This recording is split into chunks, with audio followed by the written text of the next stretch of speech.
세계 인구를 5억 이하로 줄인 다음 단일 세계 정부를 세우겠다? 이 상상 같은 계획이 지금도 실제로 진행 중이라고 믿는 사람들이 있습니다. 그리고 그 계획의 중심에는 일루미나티라는 이름의 그림자 조직이 있습니다. 사실 이 조직은 단순한 음모론의 상징이 아닙니다. 놀랍게도 일루미나티는 18세기 유럽에서 실제로 존재했던 집단이었습니다. 그런데 어떻게 된 일일까요?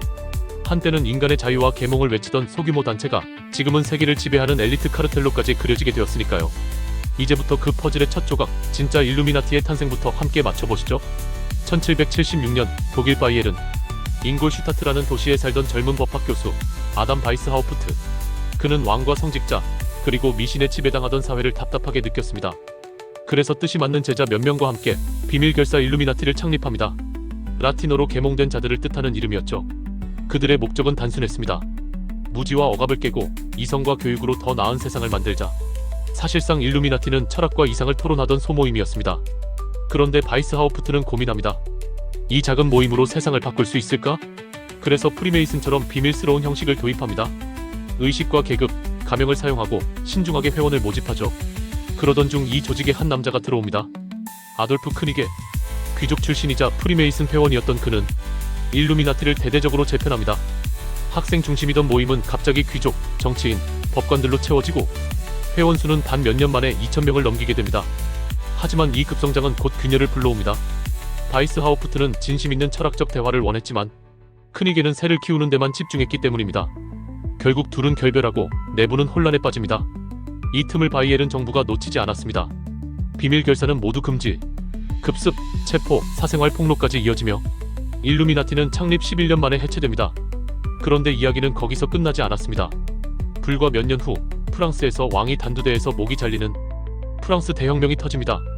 사회 전체가 뒤집히는 이 극적인 사건을 두고 유럽 보수층은 의문을 가집니다. 이게 진짜 우연일까? 누가 뒤에서 조종한 게 아닐까? 그때 등장한 것이 바로 일루미나티 음모론입니다. 1797년 프랑스 신부 바리엘과 스코틀랜드 학자 로비슨이 각각의 책을 출간하며 주장합니다. 프랑스 혁명은 일루미나티가 일으킨 것이다. 그들은 아직도 세계를 장악하려 한다. 그 책들은 데이트를 쳤고 이후 등장하는 모든 음모론의 원형이 되었습니다. 시간이 지나며 음모론은 더욱 자극적으로 변합니다. 20세기엔 프리메이슨, 로스차일드, 유엔까지 모두가 일루미나티의 하수인이 됩니다.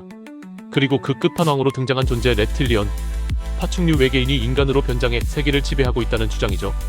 미국의 한 스포츠 캐스터 출신 데이비드 아이크는 이 reptilian 음모론을 정교하게 구성해 수십만 부의 책을 팔고 대규모 강연을 엽니다. 그는 심지어 코로나19 백신도 reptilian이 인구를 통제하려는 수단이라 주장합니다.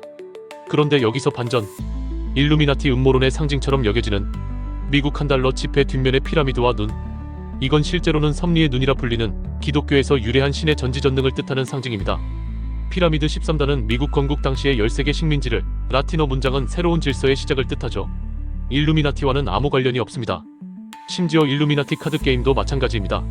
1994년 나온 이 카드 게임은 소설 같은 설정의 풍자물이었지만 이후 발생한 사건들과 일부 그림이 비슷하다는 이유로 예언 카드로 둔갑했습니다.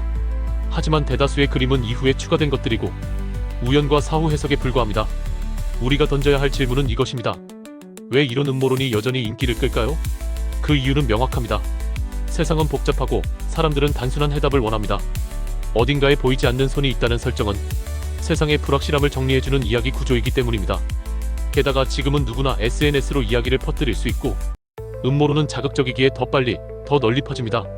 그래서 일루미나티는 18세기 계몽주의의 철학에서 출발했지만 21세기엔 하나의 거대한 상상력 산업이 되었습니다. 정말 그들이 세상을 조종하고 있을까요? 그 답을 우리가 완전히 알 수는 없을지 모릅니다. 하지만 한 가지는 분명합니다.